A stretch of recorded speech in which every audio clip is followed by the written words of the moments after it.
बिस्मिल्लाहिर्रहमानिर्रहीम। आज हम डिस्कस करेंगे सेक्शन 53 है सीआरपीसी का, power to seize offensive weapons. The officer और other person making any arrest under this code may take from the person arrested any offensive weapons which he has about his person and shall deliver all weapons so taken to the court or officer before which or whom the officer or person making the arrest is required by this code to produce the person arrested।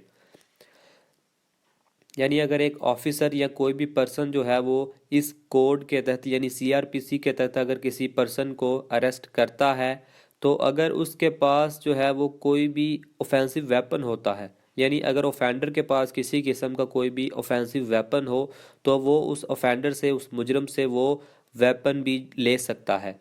और वो weapon जो है वो या तो उस court को deliver कर दिया जाएगा जिस कोर्ट के सामने उस ऑफेंडर को पेश करना चाहिए, या फिर उस ऑफिसर को या उस पर्सन को डिलीवर कर दिया जाएगा जिस ऑफिसर के सामने या जिस पर्सन के सामने उस ऑफेंडर को पेश किया जाएगा इस कोड के तहत। यानी सीआरपीसी के तहत जिस पर्सन के सामने या जिस ऑफिसर के सामने उस ऑफेंडर को पेश करना चाहिए था, उस ऑफिसर को या उस पर्सन को वो वेपन जो है वो डिलीवर कर दिया जाएगा,